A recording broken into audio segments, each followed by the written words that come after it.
आज हम बात करेंगे फिटर ट्रेड के सेकेंड ईयर सिलेबस के बारे में, जो कि बहुत ही इम्पोर्टेंट है।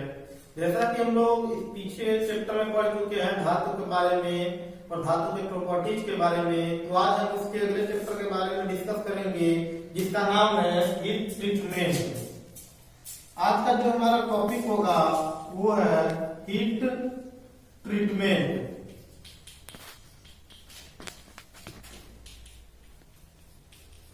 आज का हमारा टॉपिक होगा हीट ट्रीटमेंट। तो सबसे पहले हम जान लेते हैं कि हीट ट्रीटमेंट हमारा होता क्या है, इसका परिचय क्या होता है।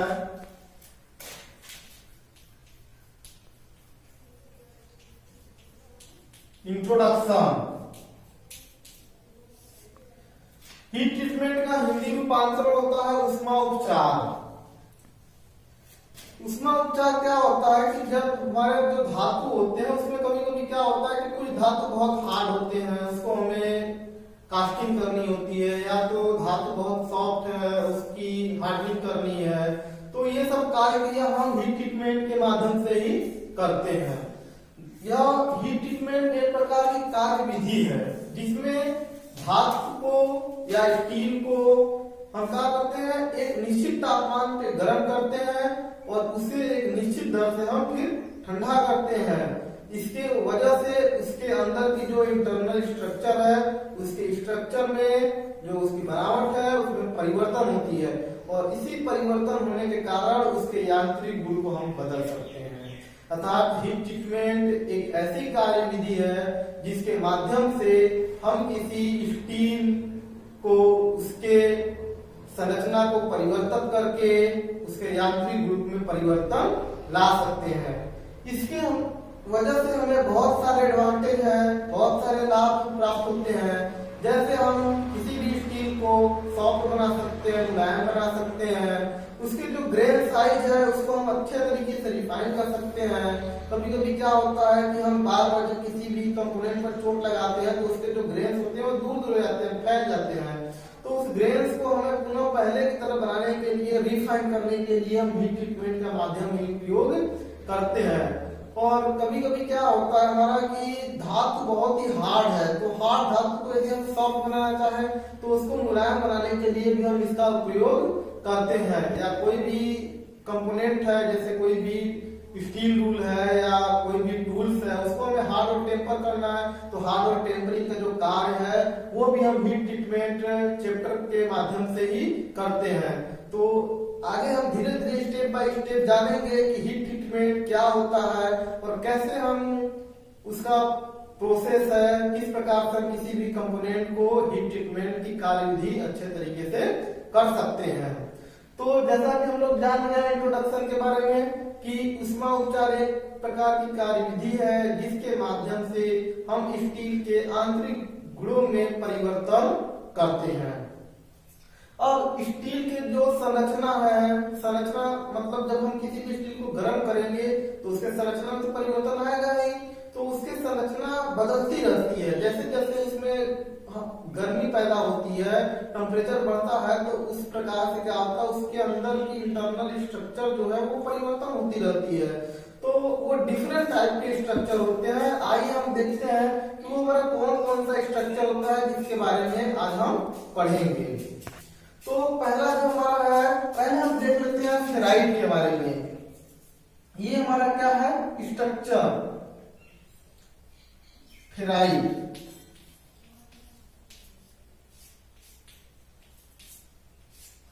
ये हमारा फेराइट एक प्रकार का क्या है स्ट्रक्चर है। यह शुद्ध लोहे का एक रूप होता है, इसमें कार्बन की मात्रा बहुत ही कम या कह सकते हैं नाम मात्र की होती है। लगभग इसमें कार्बन की मात्रा हम कह सकते हैं 0.008% से लेकर के 0.025% इतना परसेंट तक कार्बन होती है, या तो फिर मतलब ना के बराबर होती है। इसमें लोहे की जो मात्रा होती है वो अधिक होती है और कार्बन की मात्रा बहुत ही कम होती है, और यह शुद्ध लोहे का एक स्ट्रक्चर होता है। ठीक है। और इसके बाद हमारा जो इसके बाद आता है वो है सीमेंटाइट।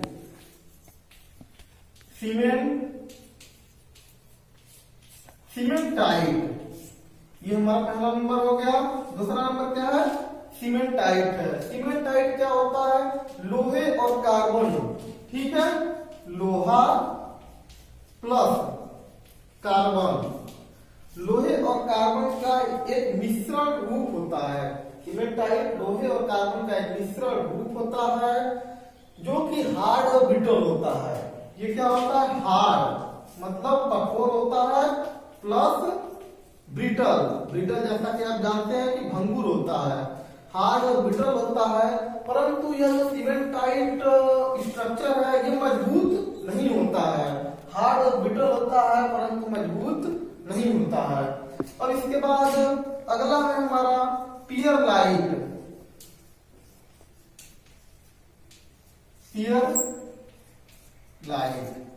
पियरलाइट के बारे में हम देख लेते हैं। पियरलाइट क्या होता है हमारा? यह एक ऐसा स्ट्रक्चर होता है जिसमें 87% फेराइट, 87% फेराइट और 13% सीमेंटाइट होता है।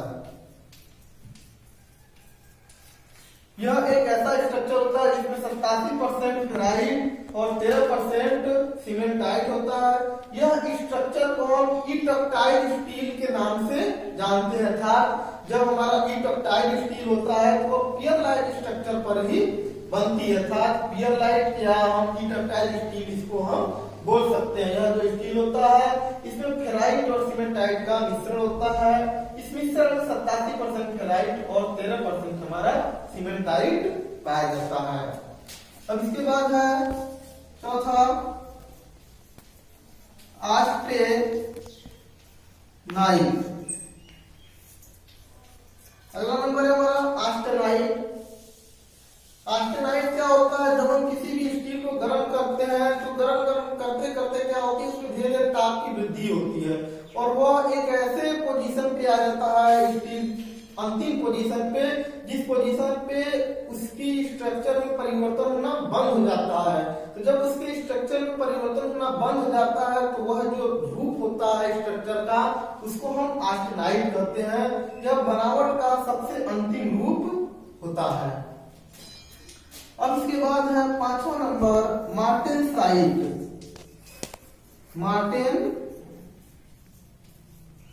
मार्टेनसाइट ये हमारा अगला जो स्ट्रक्चर है उसका नाम है मार्टेनसाइट। मार्टेनसाइट एक ऐसा स्ट्रक्चर होता है जब हम ऑस्टेनाइट स्ट्रक्चर तक किसी भी स्टील को गर्म करते हैं, एक स्टील को हम गर्म करते हैं और उसको ऑस्टेनाइट स्ट्रक्चर तक ले जाते हैं और ऑस्टेनाइट स्ट्रक्चर तक ले जाने के बाद उसको हम एकाएक क्या करते हैं, ठंडा कर देते हैं। तो एकाएक ठंडा करने पर जो हमारा स्ट्रक्चर तैयार होता है उसको हम मार्टेनसाइट कहते हैं। यह स्ट्रक्चर ब्रिटल होता है। मार्टेनसाइट जो स्ट्रक्चर है एक प्रकार का ब्रिटल होता है थोड़ा, और यह ऑस्टेनाइट को एकाएक ठंडा करने पर, ऑस्टेनाइट स्ट्रक्चर वाली स्टील को एकाएक ठंडा करने पर जो स्ट्रक्चर तैयार होती है उसको हम मार्टेनसाइट कहते हैं। अब इसके बाद है स्टील के प्रकार। जनरली जो हमारा स्टील होता है देखिए वो डिपेंड करता है कार्बन के ऊपर कि कितना परसेंट किस स्टील में हमारा कार्बन पाया जाता है। तो जनरली हम इसको 3 भाग में बांटते हैं। पहला है हमारा hypo eutectoid steel. Hypo eutectoid steel, eutectoid steel, और तीसरा है हाइपर इटकटाइल स्टील।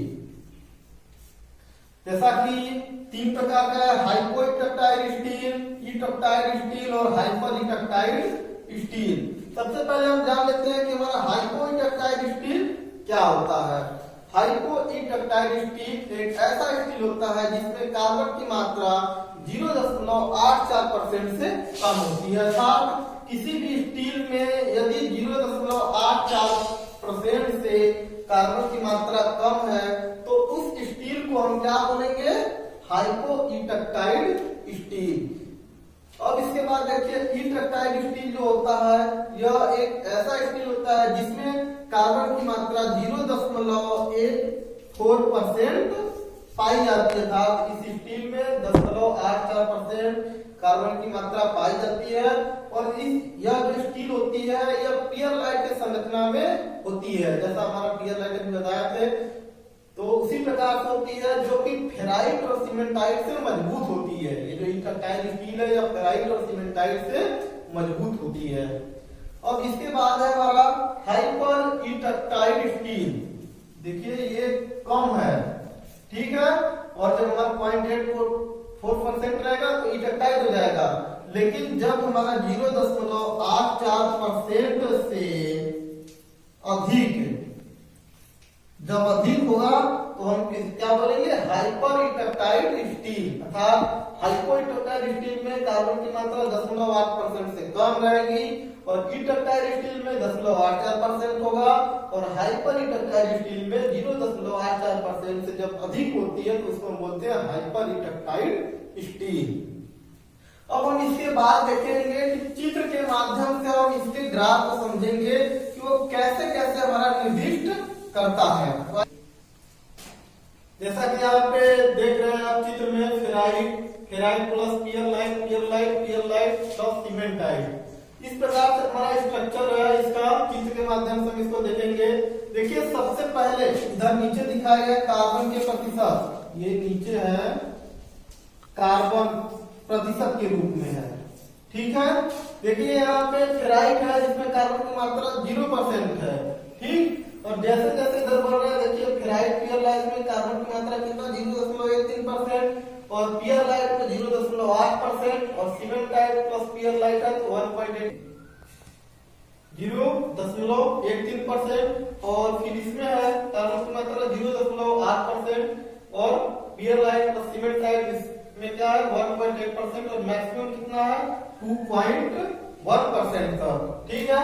तो फेराइट हमारा क्या होता है, ये शुद्ध लोहे का स्ट्रक्चर होता है, जैसे कि हम पहले बता चुके हैं, और यह जो स्ट्रक्चर होता है फेराइट और पियरलाइट का मिश्रण होता है। पियरलाइट क्या होता है हमारा, सीधे देखिए इटक्टाइल स्टील हम यहाँ पे करते हैं इसको।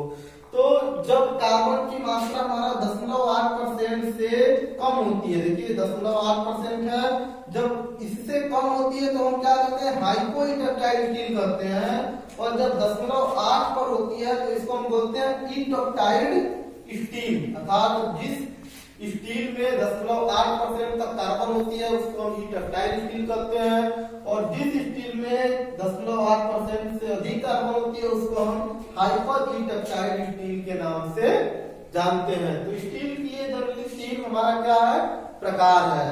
अब हम आगे देखेंगे हमारा इसमें लोअर क्रिटिकल टेम्परेचर, लोअर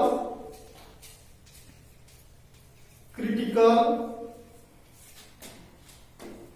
तापमान, और उसके बाद दूसरा नंबर है अपर क्रिटिकल तापमान, और इसके बाद है हमारा ट्रांसफॉर्मेशन रेंज, ट्रांसफॉर्मेशन रेंज। देखिए ये 3 संरचना, लोअर क्रिटिकल टेम्परेचर, अपर क्रिटिकल टेम्परेचर और ट्रांसफॉर्मेशन रेंज। तो हम सबसे पहले जान लेते हैं कि हमारा लोअर क्रिटिकल टेम्परेचर क्या होता है। जब हम किसी भी स्टील को गर्म करते हैं तो उसमें क्या होता है, तापमान धीरे धीरे उसकी वृद्धि होती है। कोई भी स्टील है उसको यदि हम एक निश्चित तापमान पर जब गर्म करने लगेंगे तो उसके अंदर की जो टेम्परेचर है वो बढ़ती रहेगी, और यह टेम्परेचर तब तक बढ़ती रहेगी जब तक हम उसको वहां से हटाएंगे नहीं। तो हमें क्या करना है कि उसको एक टेम्परेचर देना है तब तक जब तक कि उसके बनावट में परिवर्तन होना शुरू न हो जाए। तो एक ऐसा टेम्परेचर आएगा जिस टेम्परेचर पर वह इंटरनल स्ट्रक्चर में उसके परिवर्तन होना शुरू हो जाएगा। तो जिस तापमान पर स्टील के स्ट्रक्चर में परिवर्तन होना शुरू हो जाता है वह तापमान लोअर क्रिटिकल तापमान कहलाता है। और यह जो तापमान होता है जनरली हमारा देखा जाए तो 723 डिग्री सेल्सियस इसको रखा गया है। जब कोई भी हमारा स्टील हो गया उसको हम गर्म करते हैं तो 723 डिग्री सेल्सियस जब पहुंचता है तो उसके अंदरूनी बनावट में परिवर्तन होना शुरू हो जाता है और वही तापमान हमारा लोअर क्रिटिकल तापमान कहलाता है। आगे है अपर क्रिटिकल तापमान। अपर क्रिटिकल तापमान हमारा क्या होता है कि जब लोअर क्रिटिकल तापमान से अधिक हम जब गर्म करते हैं उसको, लोअर क्रिटिकल टेम्परेचर के बाद जब अधिक गर्म किया जाता है तो क्या होता है कि उसमें परिवर्तन और बदलने स्टार्ट हो जाता है और एक ऐसा स्थिति आता है कि जब उसमें परिवर्तन होना पूरी तरीके से रुक जाती है अर्थात वो अपने अंतिम अवस्था में आ जाती है, ऑस्टेनाइट अवस्था में आ जाती है, तो उस तापमान को हम कहते हैं अपर क्रिटिकल तापमान। यह लगभग 900 डिग्री सेल्सियस के आसपास होती है। प्रत्येक जो हमारे धातु होते हैं उसके लिए अपर क्रिटिकल टेम्परेचर अलग अलग हो सकता है क्योंकि यह ग्राफ के माध्यम से रखा जाता है कि किसमें कार्बन के कंटेंट कितना परसेंट है। ये तो है नहीं कि हमारा सभी कार्बन में एक ही परसेंट है सभी स्टील में, तो अकॉर्डिंग टू कार्बन के अनुसार उसमें के जो अपर क्रिटिकल टेम्परेचर है वो अलग अलग हो सकते हैं। तो अपर क्रिटिकल टेम्परेचर हमारा कब होता है जब उसके बनावट में परिवर्तन होना रुक जाती है, बंद हो जाती है, जो उसकी अंतिम अवस्था आ जाती है, तो उस अवस्था पर जो टेम्परेचर होता है उसको हम बोलते हैं अपर क्रिटिकल टेम्परेचर। आगे है ट्रांसफॉर्मेशन रेंज। ट्रांसफॉर्मेशन रेंज हमारा ये एक ऐसा रेंज होता है जब हम किसी भी धातु को लोअर क्रिटिकल टेम्परेचर पे गर्म करते हैं और अपर क्रिटिकल टेम्परेचर तक जाते हैं, तो लोअर क्रिटिकल टेम्परेचर से अपर क्रिटिकल टेम्परेचर के बीच में जो स्ट्रक्चर बनती है या जो स्ट्रक्चर तैयार होती है उस स्ट्रक्चर को हम ट्रांसफॉर्मेशन रेंज के नाम से जानते हैं। अर्थात लोअर क्रिटिकल टेम्परेचर और अपर क्रिटिकल टेम्परेचर के बीच में जो बनावटी जो हमारा बनावट होता है या जो बनावटी स्ट्रक्चर बनता है हम उसके बीच को बोलते हैं ट्रांसफॉर्मेशन रेंज। अब इसके बाद हम पढ़ेंगे हीट ट्रीटमेंट के अवस्थाएं। हीट ट्रीटमेंट के हमारे कितने अवस्थाएं होती हैं, तो हीट ट्रीटमेंट के हमारे जनरली 3 अवस्थाएं होते हैं। जैसा कि हम यहाँ पे देखते हैं हीट ट्रीटमेंट के अवस्था, ठीक है। हीट ट्रीटमेंट के जनरली 3 अवस्था होते हैं। पहला होता है हमारा हीटिंग। हीटिंग अर्थात गर्म करना। दूसरा है सोकिंग और तीसरा है क्विंचिंग।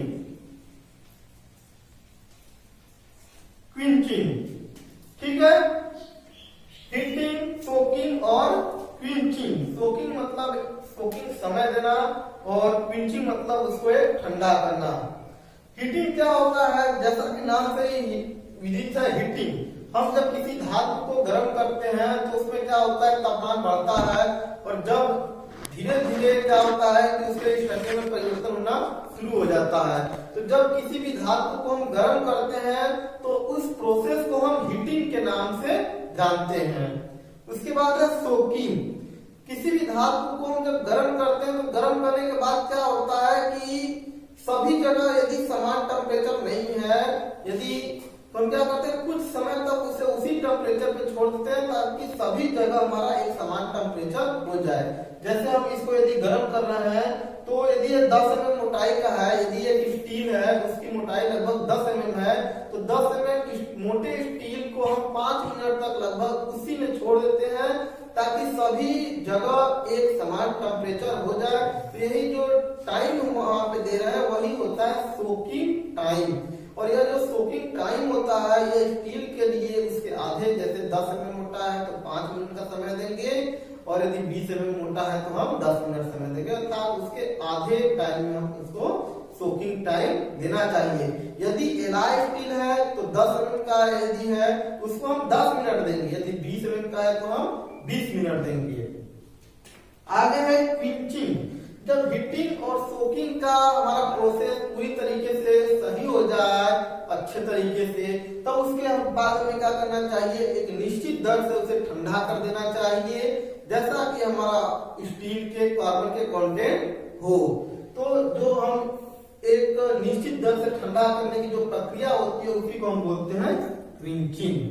तो हम क्या पढ़े आज, हीटिंग, सोकिंग और क्विंचिंग के बारे में। तो आज के इस टॉपिक में इतना ही। इसके अगले में हम लोग पढ़ेंगे कि हीट ट्रीटमेंट के क्या क्या हमारे प्रोसेस होते हैं, जैसे hardening, normalising, annealing, case hardening.